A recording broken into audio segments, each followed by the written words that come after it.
Hello, everyone, and welcome back to Open Minds on Air, the official podcast of the Open Minds Foundation, which you can find by going to openmindsfoundation.org. I am your co-host, Pearse Redmond, and on today's episode, we spoke with Open Minds Review Board member and the founder of the DialogCentre, Christian Szurko. Okay, everybody, so welcome to Open Minds on Air. Today, we are joined once again by our good friend and host, John Atack, and we have a very special guest joining us also on the line for today's episode. And this is someone who is a board member of the Open Minds Foundation, and his name is Christian Szurko, or Szurko, as I will probably have to pronounce it later because I'm just terrible with names. But Christian, how are you? It's good to have you on the show. Well, thanks very much for having me here. Excellent. And before we kind of dive into some of the topics that we wanted to get into today, Christian, why don't you tell us a little bit about yourself, what your background, and what you do for the Open Minds Foundation, as well as for the DialogCentre. Right. Well, as far as what I do for the Open Minds Foundation, I'm sure a lot of people would like to know what I'm doing for them. You're doing this interview, Christian. I'm doing this. Thank you. I'm doing this interview. There we are. I'm doing this interview. My background, I've been working now with ex-members and members of extremist authoritarian groups for, since 1973-ish. So that's too long. Yes, I thought I would have been retired by now. Feet up, cocktails in my hand, or some such thing. So that's what I've been doing. And the DialogCentre is the organization, the charity registered here in Britain, through which I do the work that I do, providing aftercare and recovery and rehabilitation for people who have had the misfortune of being controlled and manipulated and wounded by their involvement in extremist groups.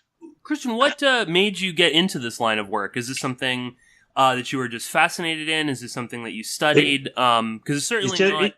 He's just not very bright, Pearse. That's what gets any of us into this work. Yeah, that's why I podcast. Masochism has a large part to play here. But also, being ever so slightly more serious, just to try it out, I suppose it started for me back in the 70s when I had come out of my own extremist background and realized that there was very little help out there, realized that the alternatives weren't terribly impressive. They were certainly not things I would want done to me or anyone I cared about. For the most part. And along the way, I got involved in pastoral counseling and then realized that my place was outside of the normal framework of pastoral counseling because it just was the wrong framework. That kind of was the beginning. One thing led to another. Can I stop you there, Christian? Because I want to know about your extremist background. I was just going to ask that. Which terrorist group were you in when you started this work? Well, I wasn't in a terrorist group. I'm disappointed now. I want to hear your story. Well, no, sorry, no stories there. Tell us. I did know some of those people. I just didn't get involved with them. I'd started out in... I started out with an organization called the you want to know the name? Yeah. Okay. It was called the Self-Realization Fellowship. And I started out with them. And how old were you?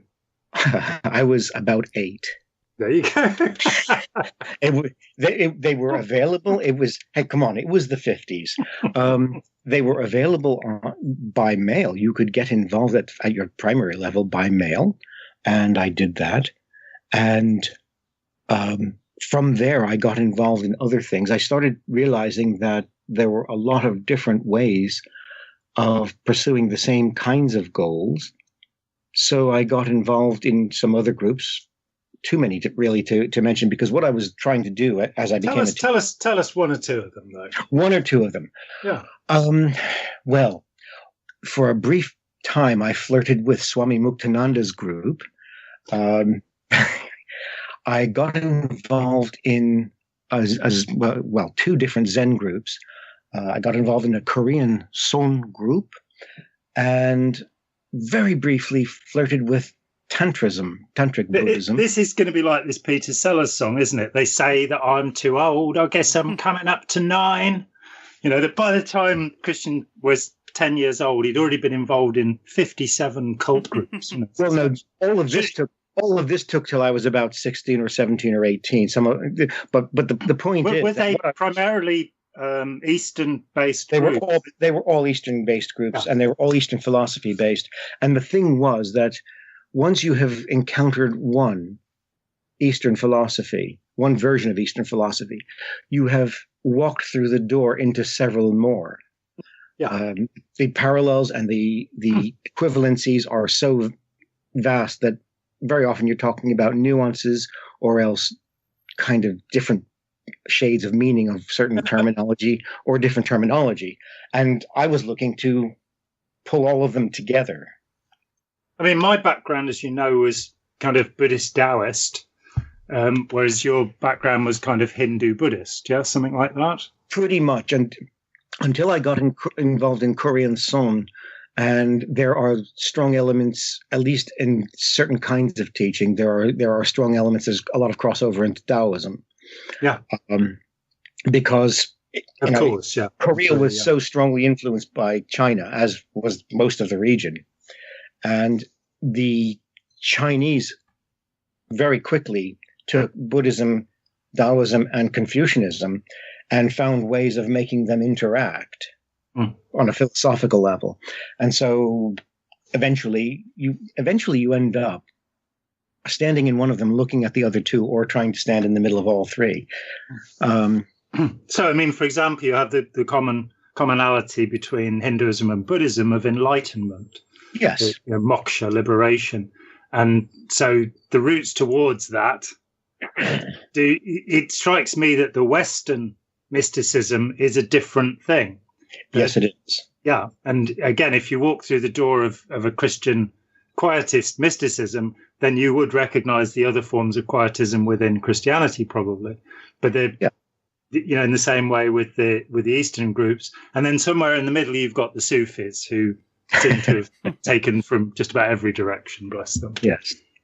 Well, so that was where I ended up. And really my idea, had I only known, I would have waited another 10 years and I would have found that Rajneesh was already doing it for me. But he would have done it to you. And with a living master, everything works. With a dead master, nothing works. Nothing works, yes. As I point out to his followers when I meet them.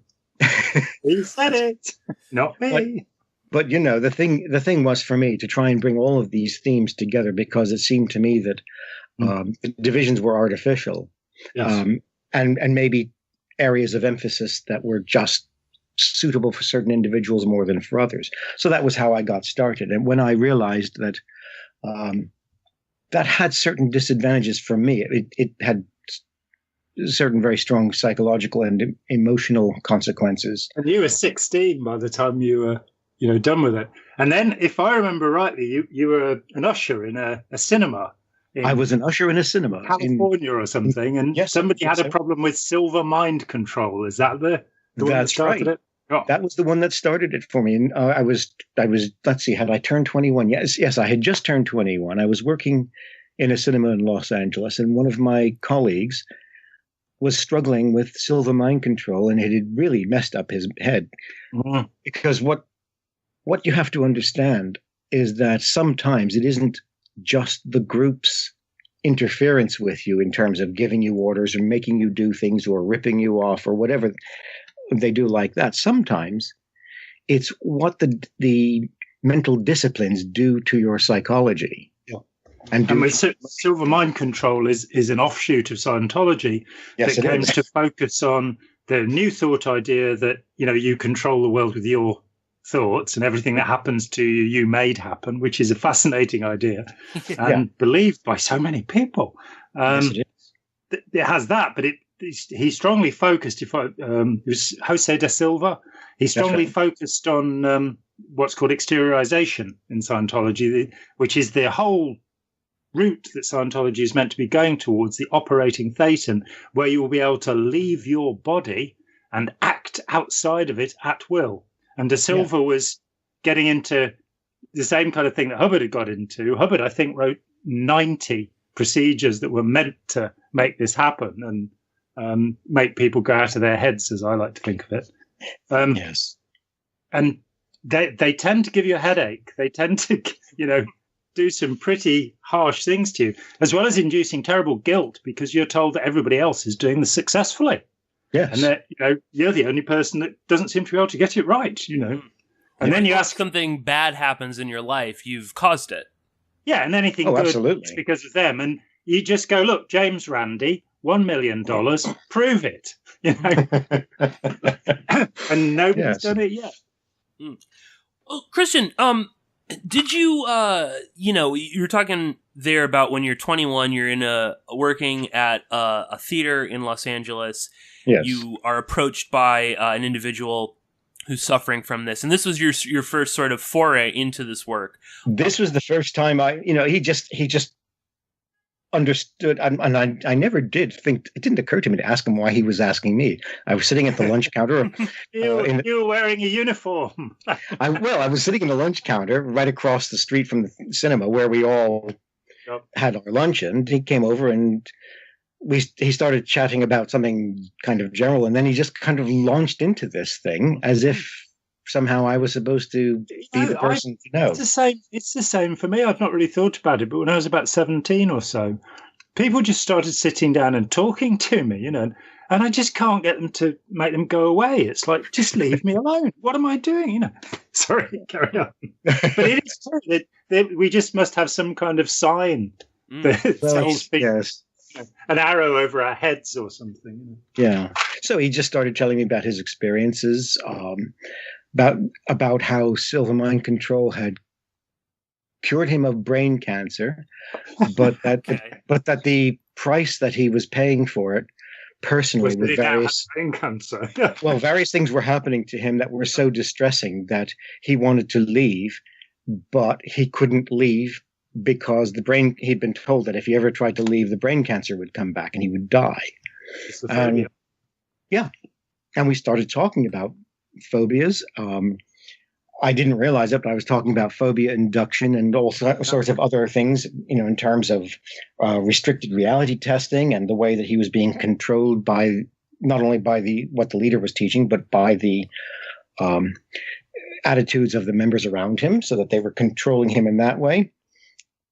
We started talking. I asked him if he'd ever been hypnotized, and he started explaining to me this process that they do to themselves to go down into their central place. I forget what he called it now, but he described going down into this mansion and meeting his spiritual guide and master, and he had several of them. One of whom was Zsa Zsa Gabor, who was still living at the time. Yeah.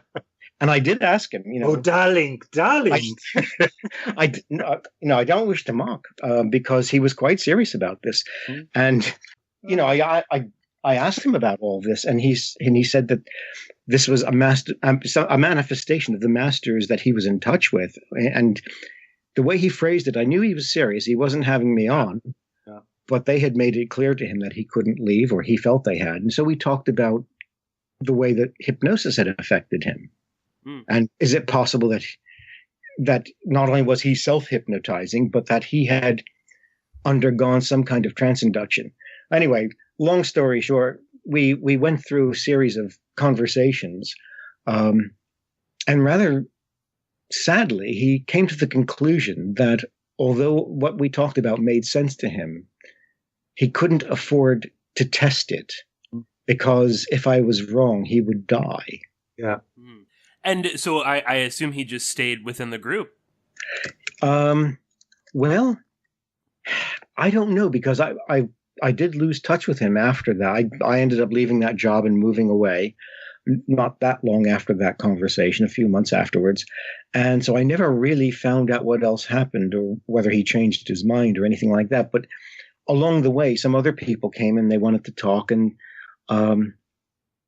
I talked to a couple people from TM, and I talked to a couple people from, I think I actually met a Scientologist at the same time, but I didn't know quite what to do with them.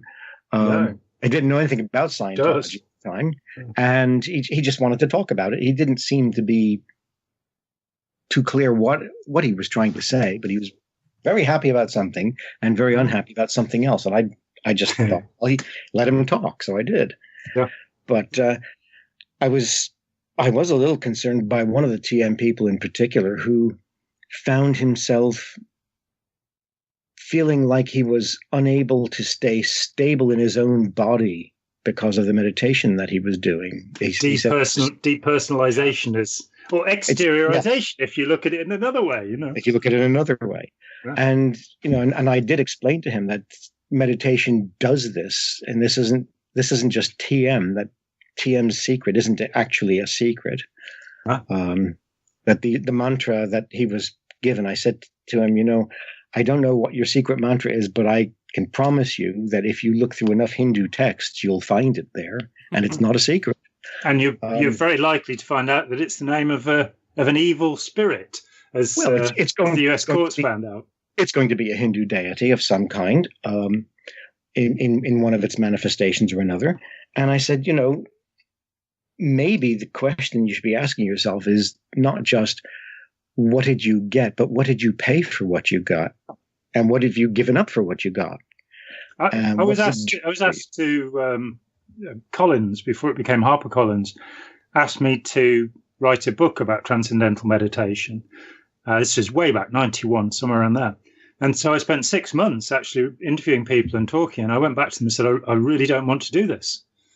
Firstly, because I don't want to spend the rest of my life associated with cult groups. Well, look how that one turned out. and secondly, this is a really destructive group. And I had no idea. I interviewed a guy who had tunnel vision. I saw him again last year, actually, for the first time in 25 years or so. And I'm happy to say he'd recovered. But for several years after leaving, he had tunnel vision. I interviewed a young woman who had broken her coccyx, the base of her spine, from doing the levitation hopping exercises. And I then started hearing about people who died in India, particularly. And I just looked at it and went, being harassed by Scientology is enough, So, but it is astonishing that they still don't really have a dirty name. It's, it's still thought of as a kind of valid meditation technique. And I'd like to kind of interpose that there are two very distinct forms of meditation. One of them is one that induces an altered state where you are pretty much in a hypnotic trance. You may feel blissful, you get a euphoria high, which is typical with hypnotic trance. You're not actually achieving mindfulness. You're not becoming more aware. You're becoming less aware. You're becoming fixated inside yourself. A good form of meditation is one that brings one-pointedness of mind, as the Buddha put it, that you are able to focus really well. You're able to think really well. And, it's been a fair amount of experimental work over the decades showing that some forms of meditation, there's a classic is where you ring a bell and you see whether the meditator responds. And in the kind of hypnotic forms, if you ring the bell every minute, the reaction from the person will be less and less. It's just become a noise in the environment. With a good meditation, you should have exactly the same reaction every time, the bell goes. Your heart rate, whatever you're measuring, will respond to the thing because you're still tuned to reality around you, rather than being, pushed into this kind of rather slavish state. My other TM story is I had a one-man show in London as an artist, and the gallery owner was into TM, and it was a real object lesson meeting somebody who was utterly frantic and was telling me how peaceful meditation had made her. So yes. Well, let me jump in there and just add, John, you were saying TM really doesn't have a bad name, and it's not bad enough. But no, not bad enough. And I'll just say that through the David Lynch Foundation, David Lynch, of course, is a huge proponent of TM. He's constantly talking about it. Through his own foundation, he's invested large sums of money. I think there was a school in Arizona which now offers TM courses to about over 100 students. And the David Lynch Foundation poured in $120,000 to fund the Transcendental Meditation Club at this high school. And a lot of what the David Lynch Foundation does is bringing TM to schools, which is very troubling for young people who really, I mean, their minds are just sort of forming. I can't think of something more damaging for a young person than, hours of TM. It's a religious practice. It's absolutely a religious practice. There are no two ways about that. So it should not be inflicted upon school children in a secular society which does not enforce religion. Or should not. He's introduced it, or has tried to introduce it to veterans, military personnel, which again, talking about the depersonalization that the military can have on someone, and then you introduce them to TM. I really don't understand how that's supposed to help people suffering. You get a situation where somebody has post-traumatic stress disorder, and you teach them TM, and they may actually be able to pull their head out of that and dissociate into the TM trance instead. So you do see situations where it appears to have done some good. The thing then is getting the person out of that other place, so they're now, back in the room, back in the world again. And there's just one little final thing, and then we'll move off TM. But I don't know if either of you have seen the film David Wants to Fly, which is a documentary by a German. I think he was a film student, David Svivenking. I know I'm mispronouncing that. I've only seen bits and pieces of it, but it's very interesting, and maybe it's something we could talk about on a future episode. But he made a documentary. We might even be able to get him on. He was a huge David Lynch fan, studied his stuff, and because of that got into TM, and then in making a film about David Lynch and TM, basically saw how destructive TM was. And he made this what has become a fairly controversial film exposing TM and David Lynch. And if you look up, there's some footage, if you look it up on YouTube, you can probably find it, of David Lynch in Germany with a TM, one where he's wearing this like golden hat and these white robes, and they're chanting about making Germany, the superior nation once again. Make Germany great again. Yeah, basically. And it's a very kind of disturbing thing, and David Lynch is trying to, no, it's okay, don't worry. So yeah, it's a fascinating little film, David Wants to Fly. It came out in 2010. I mean, on the financial end, the estate left by Mahesh, and I'm not going to call him Maharishi, great teacher, a title he adopted for himself, but Mahesh left. I'm not sure what they're up to now. I think it's over $8 billion is still contested in the will. And he's been dead for a while, but nobody can get their hands on the money. It's stuck in the Indian courts. And that's such a wonderful thought. But at the other end, one of the things I found in researching and reading about this man is he gave two quite distinct accounts about how he discovered the technique. Basically, after his master died, one of them says, he says he went north into the Himalaya, meditated, and the technique came to him because his master had said to him, a simple technique that will be accessible to Westerners. Something like that. The other account, from his own lips again, was that he went south and he was in front of a shrine to Lakshmi, the goddess of wealth and money, and he prayed to Lakshmi and she answered his prayer. And that's the less told version, and I think that's the true one. He prayed and he got the money. It worked. Unfortunately, it didn't. The US military wanted to adopt TM back in the 70s and got stuck in the courts precisely because it's a religious practice. And now and Benson did his report, and they wouldn't tell him what the mantra was, so he used the word one instead, and found he got exactly the same responses. And called it the relaxation response and published it. That you didn't have to invoke a an evil or a good spirit from the Hindu world, you could just use any word. Was it Tennyson or Wordsworth? It was one of them who said, if you just repeat your own name over and over again, you'll go into this kind of altered state. So, yeah, you do. Is that a good thing? Would it be safer to, would it be safer to, smoke cannabis? Because at least, that's not meant to be addictive. Whereas with these kind of meditation things, the thing that's said about TM that I found was that people get into, they want to do it all day. They want to get into this bliss state. They stop feeding themselves. They stop looking after their children. They stop going to work because they become junkies for the euphoric buzz. And like any junkie, of course, it wears thin and it feels dreadful, but you can't live without it, So you need to meet somebody like Christian who can basically help you think about well using that as a segue, Christian, let's a little bit about work that you do counseling people and the sort of recovery that you're involved in, because and I don't think I'm wrong in saying this, but in the counter cult world, there are, without naming names, there are some more controversial figures out there who Patrick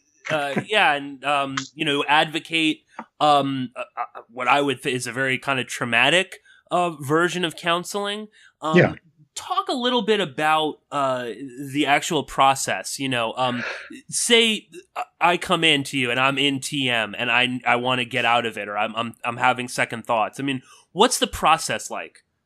Well, for me, the starting point is to talk with you about why you started it in the first place, what you were looking for, what your circumstances were. First of all, I need to know you, because I don't believe that there's a recipe or a set pattern for people. I believe that each person has their unique need and their unique way of dealing with that need. Absolutely. If you come to me with TM or whatever group it is,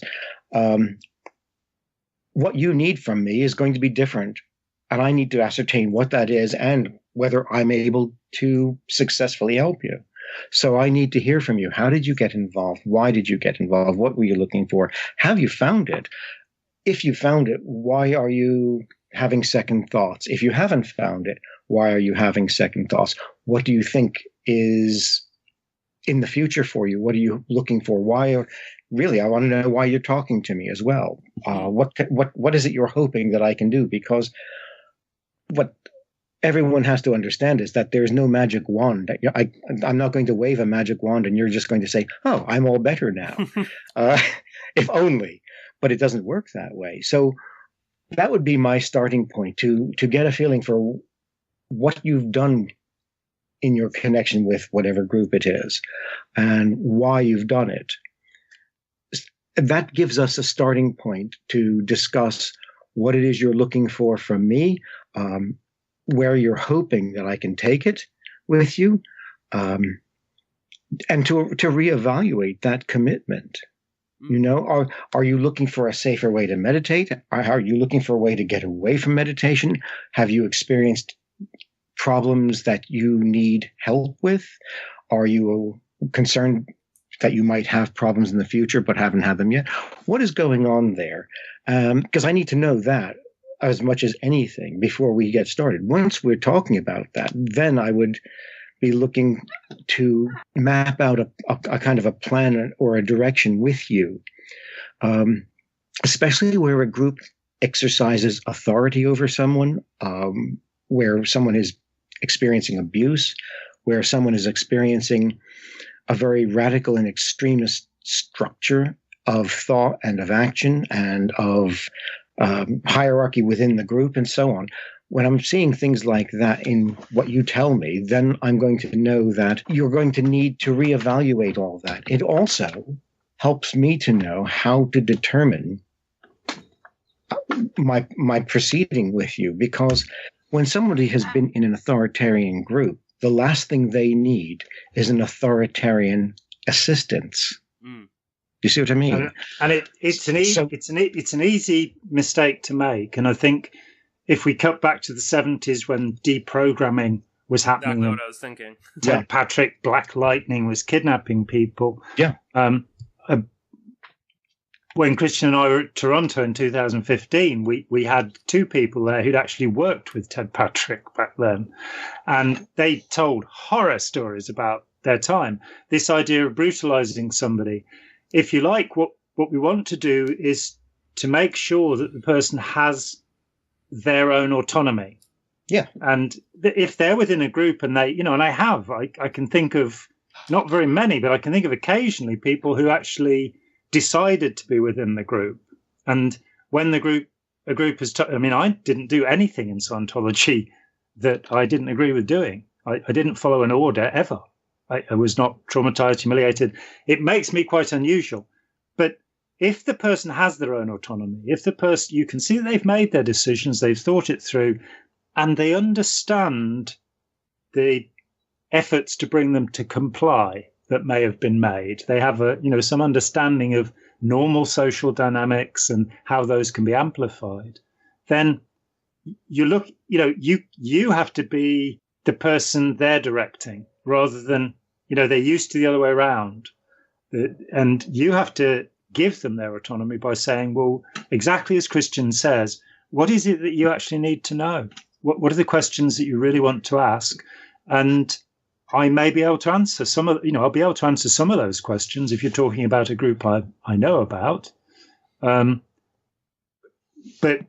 the point is that, after that, we got exit counselling as a practice, which many people still do. There's no kidnapping involved anymore, as far as I know, though we're seeing something very like Ted Patrick coming up in the radicalization world, that there are people who are claiming that they will de-radicalize. Yes. And they sound awfully like that, we will kidnap your kid and persuade them that, they should be, I don't know, Hindus instead or something. I don't think that's happened yet. But there are people who want to inflict something. Then the exit counsellors are in a kind of mid-position where in a single encounter, they will often, and I did some of this way back, over 20 years ago, but for several years, you're talking with somebody who is,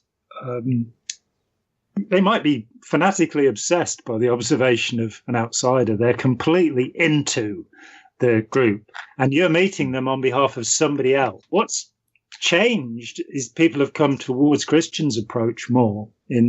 I had the great pleasure of seeing Pat Ryan and Joe Kelly give a talk in Holland last month about their approach, and it was heartening to know they keep numbers on what they're doing. They've done a lot of cases in the last 34 years for Pat Ryan, and more recently they've kept statistics of what they're doing, and they said that 70% of the time they'll go and meet somebody in a public place with a parent, with a friend, whatever, after they've prepared, and they'll sit down, explain who they are and what they do, and leave it there. And that's what they do. And 70% of the time, the next call they get is from the person they talk to, not from the parent, not from the... Because you're establishing that connection. You're not there to serve the family. You're not there to serve anybody's interests but the person you're dealing with. And you have to serve those interests, in Christian's case, rather totally. He becomes deeply involved with the people he helps. In my experience of him, though I've only known him for the last 30 years. So yeah, well, in some parts of this country, that wouldn't even get you a hello in the morning if we passed on the street. Too right. They don't come from round here. Hey. Christian, sorry, you were trying to ask me a question. No. A few things just sort of popping into my head. Are there any legal issues with in these first sort of meetings with people? I mean, I'm just thinking of some extremist groups have lawyers out the wazoo trying to stop people from leaving. Are you ever in legal trouble? Do you ever have to kind of tell certain people, listen, I'm willing to help you, but I don't know, we have to move fast or something like that? I mean, no, I have learned over the years. I've had a lot of years to learn. I've learned over the years to conduct everything in such an above board and straightforward manner that there is it's not only being done carefully and correctly, but it's seen to be done carefully and correctly. Conduct myself in a way that means I won't have a problem, full stop. So, for example, when I meet with somebody who says they want to leave their group, so I'll get a phone call or I'll get an email or whatever it will be, I will normally meet them in a public place, in a cafe of their choosing. This is based on a bigger principle, which is that, as I started to say, whenever it was I started to say it, because a person has been in an authoritarian structure, I attempt to build our relationship, our counseling relationship, as not only non-authoritarian, but in a kind of a reverse authority. So I make myself available rather than saying, well, come to my office and do things on my time schedule and do things however I tell you to do them. I work to create a setting where they feel absolutely in control and safe. Because if the client feels absolutely in control and safe, as much as is possible, to allow me to do what they need me to do and have asked me to do, if they're safe and then there is no possible sense in which they will panic and feel threatened and feel that they have to bail out on the arrangement. Or if they do have to bail, they know they're safe doing that. They can get away easily. So that, as a function of that, if someone calls and says, can we meet? I will find out where they live. I will arrange to meet them somewhere on their familiar turf where they feel like they're in charge. We meet, we will talk. I will get a sense of what's really going on with them. They will get a sense of whether they trust me or not. Now, in that setting, I have to say I have not had a problem with an ex-member that hasn't immediately become apparent, and it's been very rare to be a problem. So the system seems to work. I meet them on their terms. Then we find out what I can do for them, if anything, and how we're going to proceed. Once we've got those kinds of ideas in motion, once we've talked about that and we've decided, well, yes, we can do this, or I feel like I'd like you to do that, or whatever, and they've told me where they want to proceed, then it's fairly straightforward. The whole thing is really easy from that point on, because then we're looking at how to guide them to reconsider what they've done, to reevaluate it, and to restructure. There's a combination of things going on here, because on the one hand, a good counseling session means that I have no agenda. People have to understand whether they are coming to me as an emerging member or as somebody who isn't sure they want to leave. And I get this. I get a phone call or I'll get an email and somebody will say, I'm not sure if I want to leave my group, but I want to talk with somebody about it who won't tell me what to do. And that means that I cannot go in there with an agenda, with an idea of what I expect to come out of this. I can't go in there and saying, well, the best thing for you is to leave. Sometimes a person can be so harmed by their time in the group that immediately leaving the group would actually harm them further. So if I am in that meeting with the idea that, right, I've got to figure out a way to get you to leave, unless they say to me, I need to get out of here, can you help me? Which sometimes happens, unless that's their motivation, then for me to bring that to a meeting with someone it's yet another kind of an authoritarian rule being put into their lives that they are then expected to obey, and that's just damaging them further. And there have been situations for you, haven't there, Christian, where you've spent years in contact with somebody who has remained within a group. Yeah.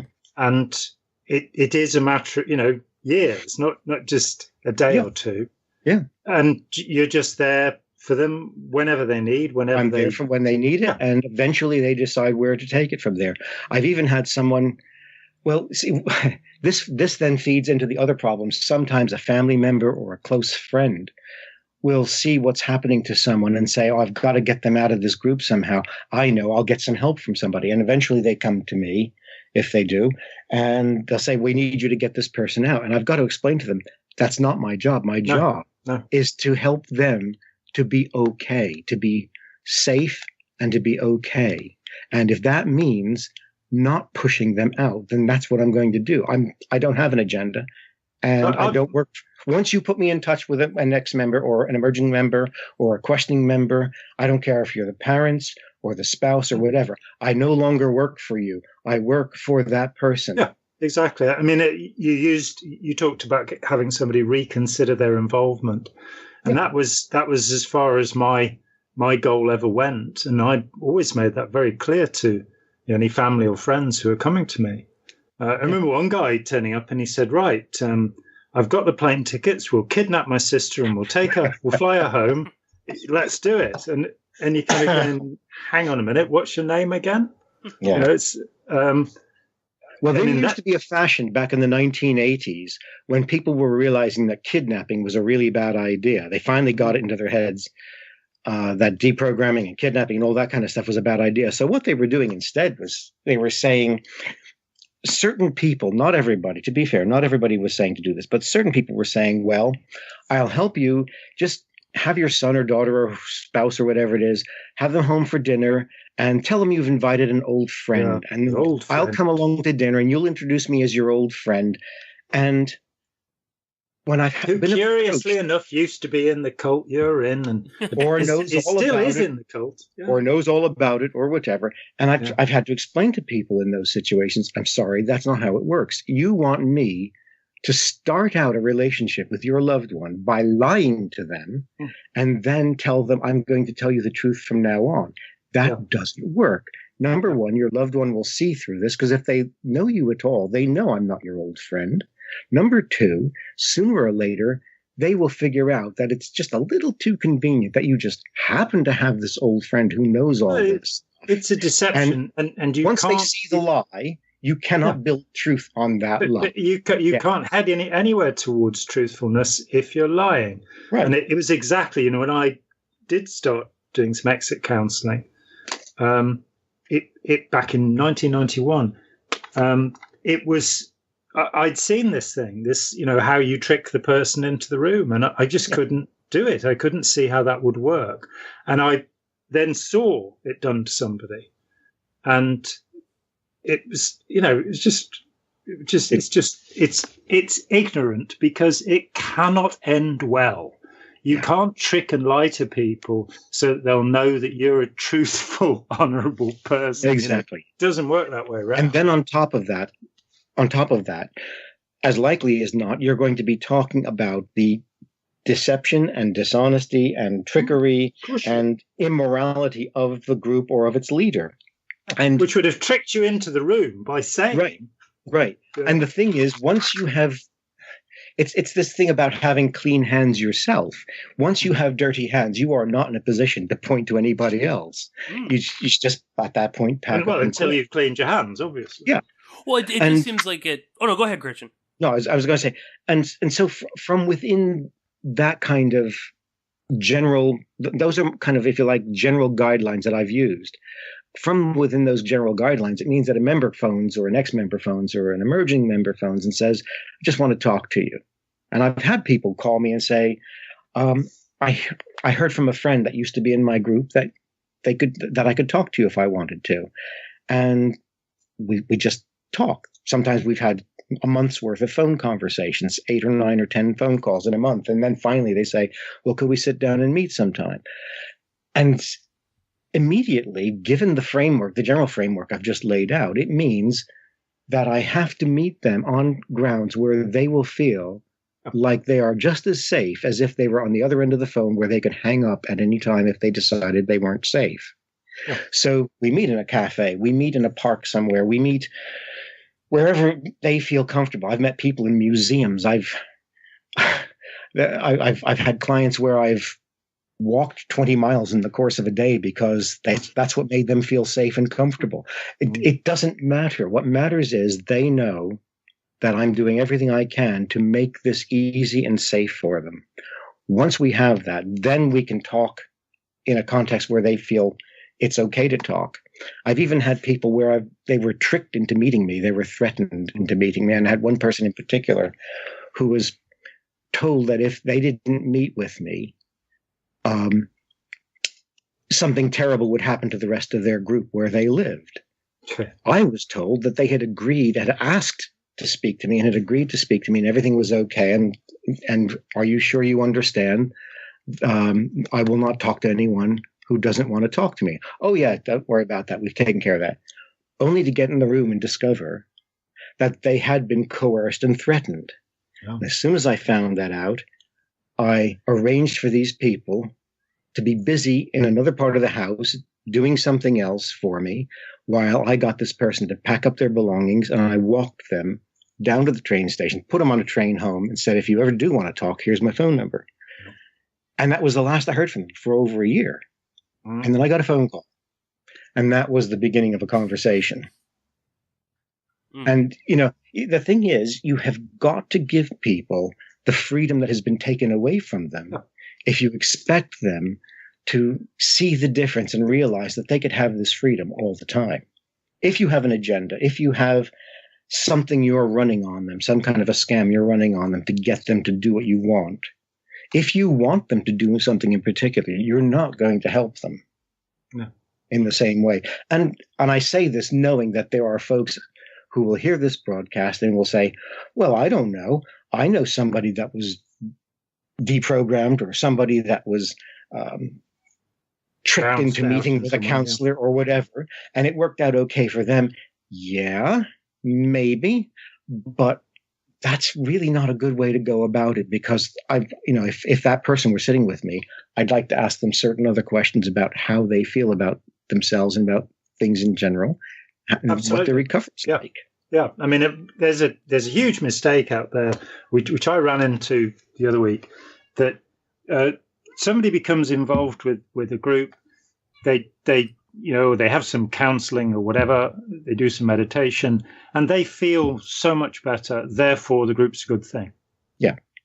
And the truth is that, as you and we've said in the past, Christian, people have to be allowed to own their own experience. So when I was doing this, I would be looking not simply for what was wrong with the group, but what was right with the group. Mm-hmm. What did they get from it?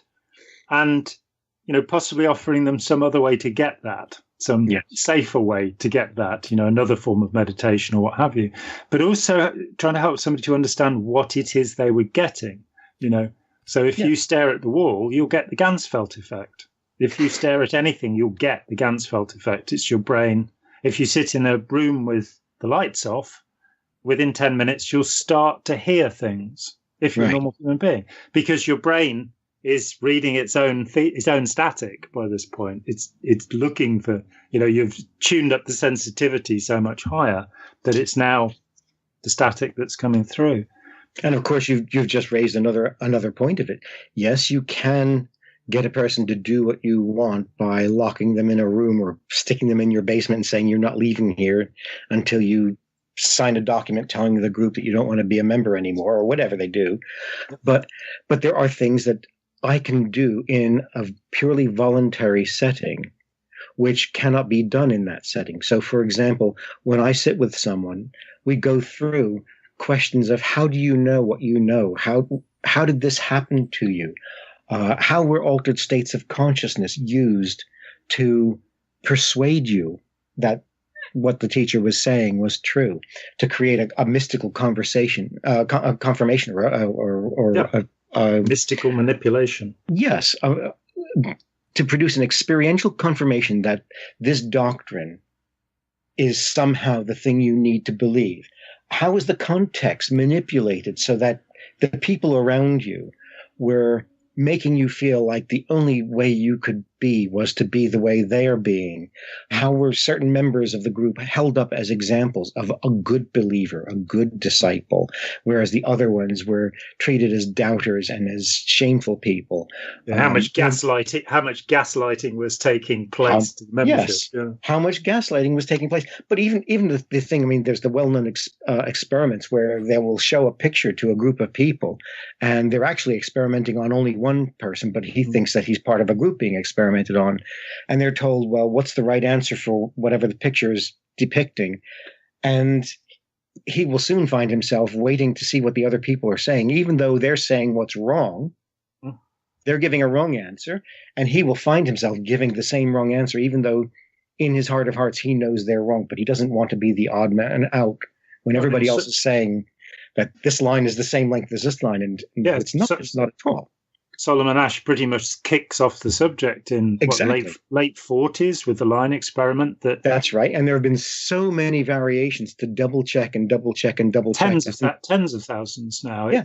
It's ridiculous that experimental social psychology has not been accepted. There's this kind of soft science idea that it's just people's opinions. Yeah. And I'd agree that we can misread numbers. The reporting of Stanley Milgram in the book Obedience to Authority, his own book, he reports the numbers from the first experiment. So we hear about the 62.5% of people who'd be willing to kill somebody and the 100% of people who'd be willing to press the button and give them a little jiggle, at least. Yeah. Those numbers didn't hold through all of the experiments, which he points out. He points out. We keep coming. The point is that if you've done it that often, and the cognitive dissonance work particularly, which has now been experimented on more than anything else in psychology in the last 65 years, whatever. Oh, my cat's just slipped down the window. Sorry about that. Your cat is feeling neglected. Absolutely. The confirmation bias, the various things that we observe in people that are really well known about, that aren't taught in schools, that people come out of, even the one that horrifies me is I taught with psychology graduates and realized that they didn't get that they too might suffer from cognitive dissonance. It applies to other people. It's like, that's the fundamental attribution error. The fundamental attribution error only applies to other people. I see things exactly as they are. Well, of course. Which is no, you don't. I do. Yeah, exactly. but pulling that back to your question, Pearse. See, the thing is that it's very difficult in an adversarial kind of setting, or a setting where the so-called counselor is trying to vie for control and power of the conversation and the outcome of the conversation. It's difficult to talk in a sympathetic way where you enable a person to ask the questions. Is it possible that your experience, your consciousness was manipulated in a way that made you feel that the experience in fact confirmed the teaching? And is there another way of looking at that? I believe very strongly that by inviting people to find alternative interpretations, you not only enable them to challenge what actually happened in the sect, but you also are teaching them by example ways of looking at future things that they encounter. Right. So they've had this experience, this mystical experience through meditation, and by encouraging them to ask, well, what else could that be? How else could that work?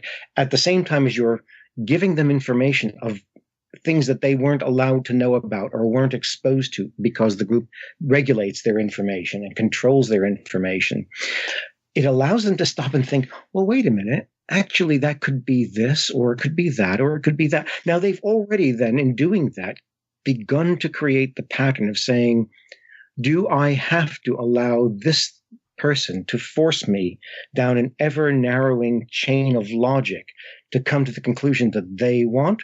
Or can I say, well, actually, it could be that or that instead, in which case this person's wrong? They practice doing that by doing it. They don't practice doing it because somebody tells them to or they read it in a book. You see what I mean? Now, at the same time, then we also can go on and say, well, let's look at the worldview that you constructed in the group. You constructed in your group as a result of meditations that you did, as a result of teachings that you sat through hour after hour after hour, and videos that you watched, and tapes that you listened to, or CDs that you listened to. You began to construct a worldview that bolstered up various things you've experienced. So tell me about this thing or that thing. And I get the person to teach me their group. It doesn't matter how much I know about the group. The group that I'm interested in is not the generalized group as it is in itself. It's the group this person belongs to. Yeah, it's the theatre of the mind. Yeah. So if this person tells me, well, they are able to project their consciousness into my mind because our doctrine is that we all are of one mind, and that means that they can read my mind and they can project thoughts into mine, and it's me to feel this or think that, or they can take thoughts away from me, and so on and so on. That tells me that their worldview at that point is something that we should discuss further, and we can talk about it and talk around it until they're able to say, well, yeah, but what if this is just a kind of an influence? What if, in fact, what they've done is made me not able to think of any alternatives except, well, if I had this thought, they must want me to have this thought. And so piece by piece, all of this can be undermined in a helpful way, not because I'm undermining it, but because they're learning that they can question it and challenge it. And by challenging it, they can now say, well, what do I want to believe? Do I want to believe that the guru can project his thoughts into my head? Or do I want to challenge that? If I challenge it, what do I want there instead? And so we can talk through some of the different worldviews. I can give them books on different world religions, on atheism, on whatever it is that is pulling them in whatever direction. I mean, I've got two people right now who are reading through bits and pieces from the library of Plato, of all things, because it suited them to do that. It's funny you should say that, but I read The Death of Socrates only 2 weeks ago. For the last time I read it, I was about 14. And it was remarkably important to me. You know, and there's Plato, or Play-Doh, as I've heard some Americans refer to him. Well, you know, plasticine for the bridge. Plasticine for the bridge. The pupil of Socrates, no doubt. Yes, that's right. But yeah, I can understand why anybody would want to go and read that stuff, because it's so fundamental to, you know, our worldview. I mean, we grow up in the Christian literate scientific paradigm, pretty much, or Judeo-Christian, Islamic, or what have you. But we grow up, even if we grow up in atheist families, we grow up within a society that has accepted certain values that come directly from the religious teaching. So, you know, like being nice to people and silly ideas like that you occasionally find in religion, golden rule. But we live within a whole culture, and we accept certain things as normal. And it means that when we meet anything that's not like that, it feels weird. I had a Baptist minister say to me once, these Scientologists, they can't believe that people were, you know, blown up in volcanoes with H-bombs and their spirits clustered together. And I looked at him and said, there are people who believe there was a man who could change water into wine after he'd walked on it. I realized that I just said something intensely rude because the man's face actually did change color. You know, I'd read about people flushing beetroot red, but he actually did it. Yeah. And I realized, but it also it's a crack in reality, this notion of how did they construct this view, as Christian is saying, what are its components? What was the behavioral transformation that went into that? Did they do drills? Did they do exercises? Yeah. And what do they think they were doing? You know, I tend to avoid the word hypnosis if I can, because it just people, I understand what that means. And they don't. Exactly. You know, most often they don't. They've got some weird sort of, and it's always got a watch swinging in it somewhere. Yeah. Guy with a goatee. Yeah, or Svengali. And the reality is we have imagination. Yes. And if you want to know what hypnosis is, it's imagination. So if you're a really creative person and have a great imagination, you have what's called hypnotic ability. That's what it's called in the scientific literature. Because it means that you can imagine more things. That's your ability. If you guide somebody else's imagination, then you can create a world around them. And that world it usually lasts for a lifetime with ex-Scientologists. I came back after being steamrolled into the ground by the cult in the 1990s, just steamrolled. I came back in 2013, so, like 17 years later, because I realized that people were not recovering, that they need to be able to talk about it, and they don't. The guidance they need is from within the system itself. So if I'm talking to somebody who's, into Krishna consciousness, say, then I'm going to be talking the Bhagavad Gita with them.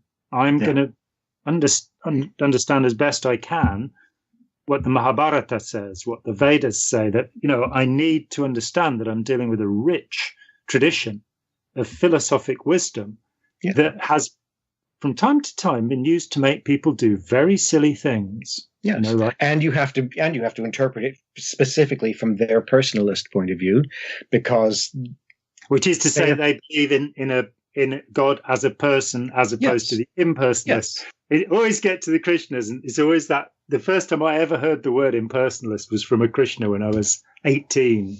And they do get so upset when they meet a Hindu who doesn't believe in a personalist interpretation of their scriptures. So I've actually been places where I have watched a full-blown argument with a Krishna person you want to talk about turning beetroot red. This person was very excitable, shouting at this Shivite yogi because he had the heart of a dog, because he didn't believe in a personal in personal Krishna, personal Vishnu, and and he just said, "You are an impersonalist. You're a dog." Yes, and the heart of a dog, and he just was in full flow. I thought to myself, "Okay, this is not gentle." Isn't it fascinating? I sat at a table last week in Lisbon. I had the good fortune to be in Lisbon with 3 people who think it's wrong that people voted. We've got Brexit going on.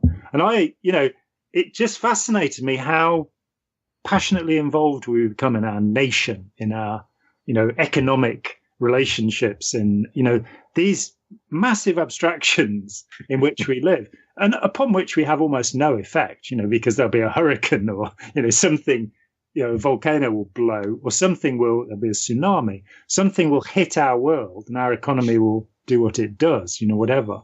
And our grand predictions about our alliances, but the passion with which we believe, the certainty that we bring to our dealings, which when you get close to it, and I think this is the point where the rejection of religion is difficult, because people have been thinking for thousands of years of how to explain what's going on. And when you get into the myths, the religious stories, as Joseph Campbell said, you're not dealing necessarily with history. Sometimes you are, but you are dealing with psychology. You are dealing with how we work. And so even an impersonalist such as myself can come to personalist views and say, wow, this is really amazing. This is rich. If you approach other people in that way, coming from their cult group where they've been brainwashed, if you sort of go, I'm here to understand what you understand, they've always got a bag full of stuff that's wrong. They've always got the red flags that they saw. It's not that they didn't notice. Why do they wear sailor suits? What's that about? Why does it cost £5,000 to kiss the guru's toenails or something? Why this? Why that? All of those things have been there all the time, and they've been given a different weighting. They've been given different value because we do try to suppress that which doesn't agree with the group. If I have a friend who has a particular persuasion that I don't,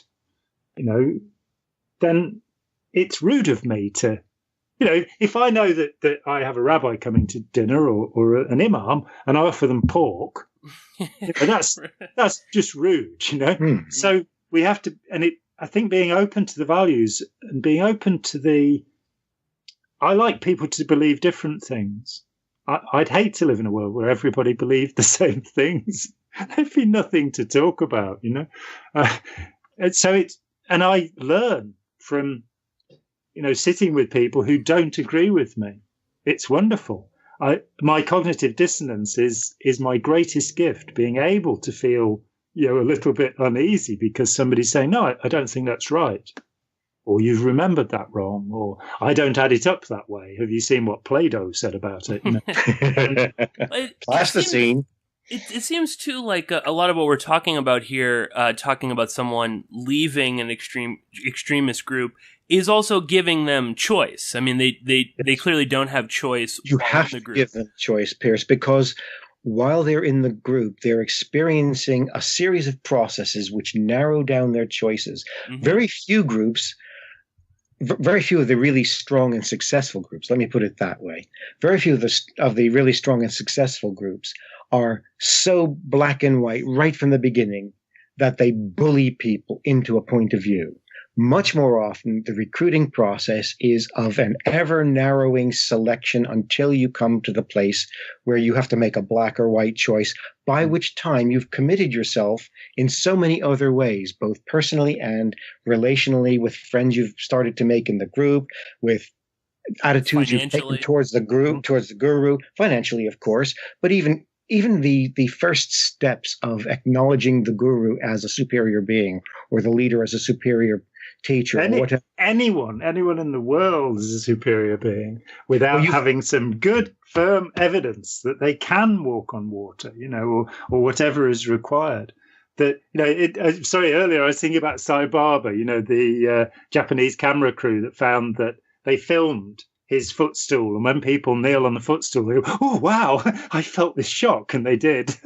It was plugged into the mains. And we were talking about mystical manipulation before, the way that the group will prove it has this power, and often as not, it's what we might call jiggery pokery.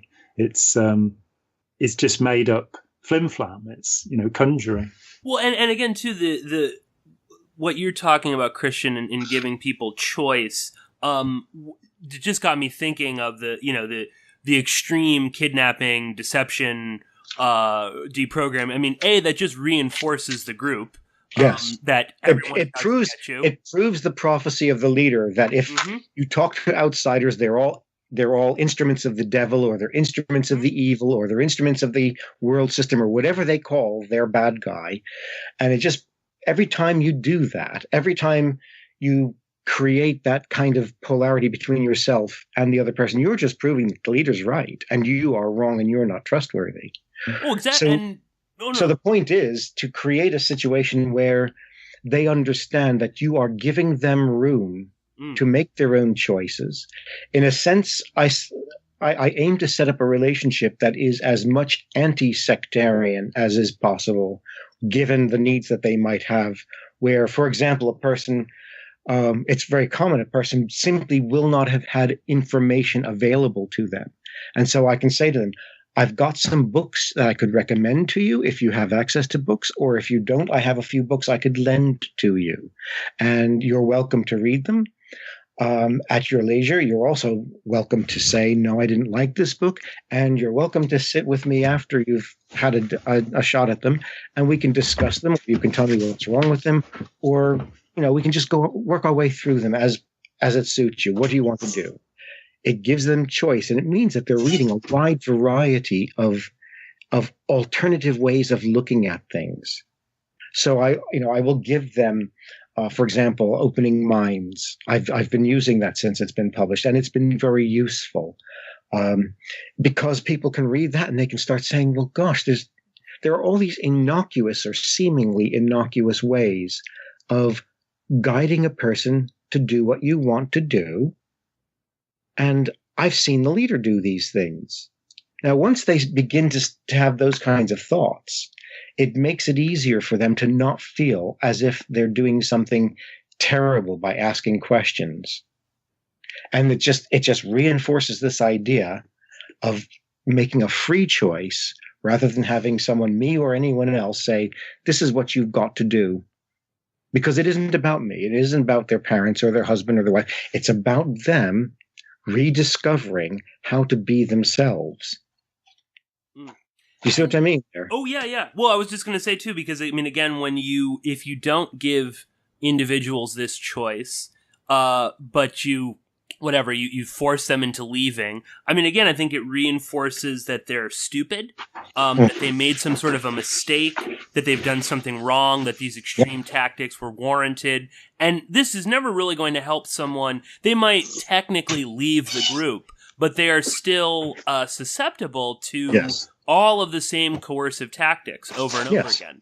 And well, I was just going to say, it infantilizes them. If you think what happens when you join a group, your average person goes into a group feeling more or less like other people. Okay? Wow. John, are you unraveling a scripture over there? Yes. It's one of the Dead Sea Scrolls, is it? The great thing about having 3 people online is that I can sneak off and get a bathroom break while nobody notices, and then flush the thing and forget that everybody can hear on the microphone. Yes.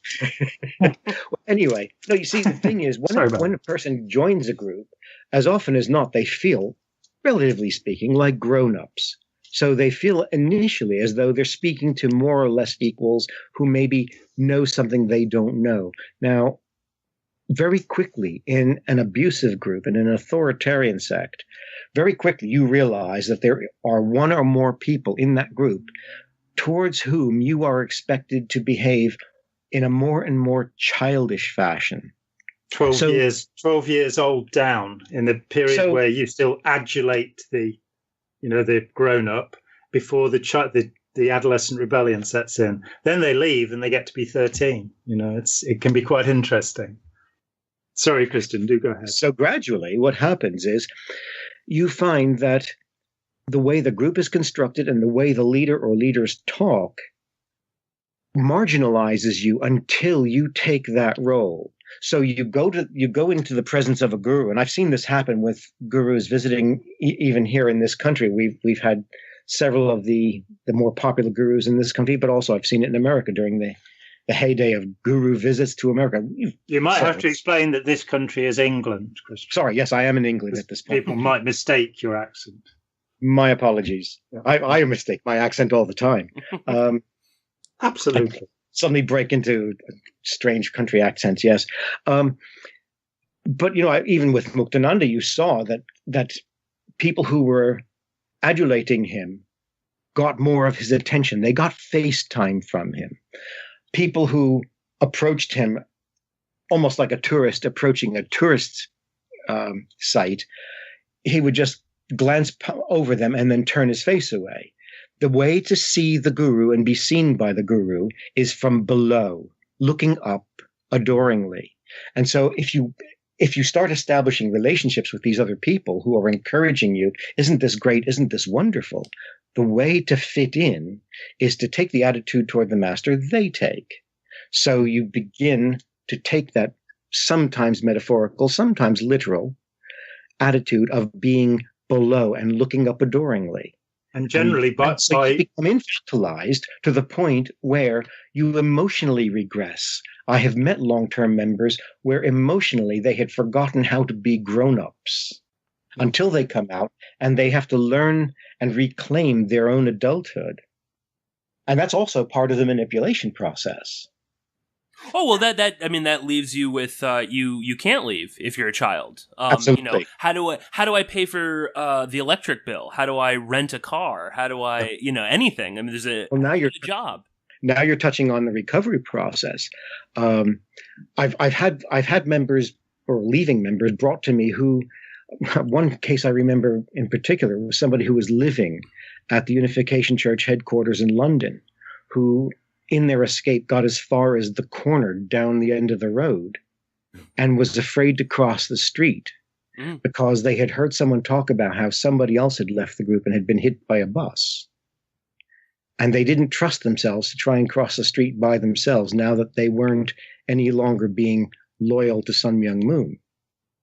They couldn't trust themselves. So they sat there on the corner until 2 members from Lancaster Gate came out and scooped them up and brought them back in. But once a person comes out, I've also had people with whom I've gone so far as to accompany them to a fruit shop and help them to go through the process of picking up a piece of fruit that was just an ordinary piece of fruit on a shop shelf, take it and give their money to this unclean person who was unclean because he wasn't a member of their group. and then take that food that had been handled by all these unclean people because they weren't members of the group and eat that fruit. And that was a really hard thing for them to do. But that's part of the reclaiming desensitizing the cult's rituals. Yeah. And reclaiming yourself and being able to say, this is who I am, and I don't need the group to define me to be who I am. And that incorporates all kinds of things. People who've renounced their university educations in order to be simple. In a couple of cases, doctors and other professional people who, in the group, before they finally left the group, they were reduced to scrubbing floors, cleaning toilets, doing very menial tasks because or licking floors if it was Scientology, of course. Well, if it's Scientology, yes, but doing very menial tasks. So I'm told. to prove to the leader that they were willing to be humble and not be proud of their own accomplishments. Yeah. But if you've made something of yourself, of your life, whatever it might be, that you're proud of, to renounce that for the leader is actually to make yourself a child again in the worst way possible. Mm-hmm. Yeah. And so reclaiming that is a really significant step for the person. And the reason I'm talking about all of this is that it is going right back to the issue of forcible deconversion versus giving the person the voluntary choices to say, do I want to be a member? Why do I not want to be a member? How will I emerge and become a non-member? Giving them all of those choices means that they're going to rediscover all these things about themselves. If I'm doing this as a forcible process where I say, well, you're not leaving this basement or you're not leaving this log cabin until you've contacted the leaders and say you're not coming back, they're not going to want to work with anyone to do all of these other things. They're just going to want to get away from that horrible experience of being bullied again into making another choice on somebody else's terms. It was one of my confusions in Scientology was that it was a system that started to overcome trauma, so that the effects of trauma upon the individual would be reduced, and you would become, emotionally and intellectually better and physically better. Those were the kinds. And then, by the late 1960s, completely unbeknownst to me until after I'd left, because nobody talked about it, they were chucking people off the ships into the water, overboarding them, sticking them in the chain lockers. And you suddenly get this thought, well, they're now inflicting trauma. When the group is helping you with your difficulties in life, then it's a positive, pro-social, pro-life. Oh, there's a dangerous term these days. But I'm in it in Eric Fromm's sense, being for life as opposed to against life. He sadly used the word necrophiliac, not quite meaning what other people mean by necrophile, but you're life affirming or life denying. And when you realize the group you're in is life denying, then that's what it is. If it's, a friend of mine many years ago said he left Scientology because he realized that if things were done in accordance with what Hubbard see, or the way they lived and the way they did things, the kind of expelling people and disconnecting from people, all that, then if it spread to all of humanity, then it would be a truly horrible place to live. Yes. And it's yes, but we've got to be frantic and do it now, because if we don't do it now, the world's going to end tomorrow, because it's going to be World War III, and you'll see what happens, and we've got to keep ripping the hearts out, and the sun won't come up. Instead of, hey, you're only here for a certain amount of time, get a suntan, chill out, have chance to think about things. Along the way, have we actually answered anything? Oh, no, yeah, we have. I was just saying, I'm just looking up, and we've now been talking for an hour and a half. So I think we've probably we've done a good service for this episode. Quickly though, Christian, we'll have to just have you back on again soon, because there's a lot more that we can talk about in regards to this, but tons of other stuff as well. Is there anything that you want to kind of impart to the listeners before we kind of wrap up this episode? Anything that we missed that you wanted to mention? And also, please do mention where people can go to learn more about your organization. Well, we do have a website, a sadly neglected website, because the last thing that I do is work on the website. No, that's the second last. The second to last thing I do is work on the website. The last thing I do is work on the book that I'm supposed to be writing. The second to last thing I do is to keep working on the website, which causes my webmaster no end of grief, and which I will have to remedy at some point. But there is a website. It's dialogcentre.org.uk, and you'll have to put that up somewhere so people can see how it's spelt. Otherwise, they'll end up at some kind of a facility on somewhere near Southampton on the south coast of England, which is not me, by the way. It's dialogue in the American spelling, ending Centre. with G. Centre in the British spelling, ending Yes. RE, UK. Yes. That'll get you closer to it, you know. So it's dialogcentre.org.uk, and that'll get you to us. That's how you find us. You're also on Twitter, right, Christian? I am, yes, but I haven't been using it because believe it or not, I am trying to write stuff. I haven't been on it a whole lot, but I am there technically, and every once in a while I will see something that is so good that I just figure I'll stick it out there for people to follow up on it. I really need to either get somebody else to do that for me, or I need to do a better job of it or something. But I must admit, it doesn't interest me a lot. I find Twitter more interesting as a way of gathering information from other people than putting information out, and I need to change that. But never mind. Yes. Sorry, you asked an actual question in the middle of all that. It's in Scientology. Is there anything you'd like to say or ask before I end this session? Oh, yeah. Okay. That's what he asked you. I would like to round up what I've been saying right here, right now. And that is that the entire point of the work that I've been doing over all of these years has been to offer people something after their involvement in an authoritarian sect. One of the things that people say to me over and over again falls into a category. If I had to summarize it, I would say that what they're asking me is, now that I'm not part of something special anymore and I'm just ordinary, what's left for me? Where do I go from here now that I'm not part of something that's going to save the world? Words to that effect. And the Dialogue Center, the point of all that we do is to give people the chance to read and learn and think and choose so that they can answer that question for themselves. I mean, I have worked with people who have gone on to do the things that they thought they would never be able to do.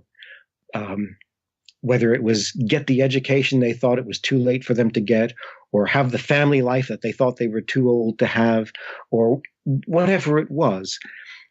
And that's, every time I still get Christmas cards from people from 20 years ago sometimes. And I to myself, every time I see that Christmas card, I think, yeah, that's the point of all of this. That person is now writing to me, and instead of signing just their own name on the Christmas card, they're signing their name and their spouse's name and their children's name, and they're including a little note to tell me how good the entire family's doing. It's what comes next. You've left your group, or you want to leave your group. Where are you going to end up next? On that note, I think we'll leave it here for this episode. I want to thank my guest, Christian Szurko or Szurko. Stick with Szurko. Yeah, I'm going to stick with Szurko. So thank you, Christian Szurko, who is, of course, a board member of the Open Minds Foundation. I want to thank my co-host, John Atack, also of the Open Minds Foundation, for joining us today. Again, if you want to learn more about the Open Minds Foundation, you can go to openmindsfoundation.org, where you can find this podcast and previous shows, as well as lots of articles and all sorts of other resources. And if you're interested in any of the work that I do, you can always go to porkinspolicyreview.com, where you can find my radio show, which includes many interviews with John Atack. So thank you all so much for listening. Thank you, Christian and John, for joining me. And we will be talking to all of you very soon. Thanks, Pearse. Thank you. Thank you all so much for listening to this week's episode of Open Minds on Air. If you'd like to listen to previous episodes or learn more about the Open Minds Foundation, then you can visit us at openmindsfoundation.org. If you'd like to support the show, then please follow us on YouTube, Facebook, Twitter, and Instagram. Thank you all so much for listening, and I'll be talking to you very soon.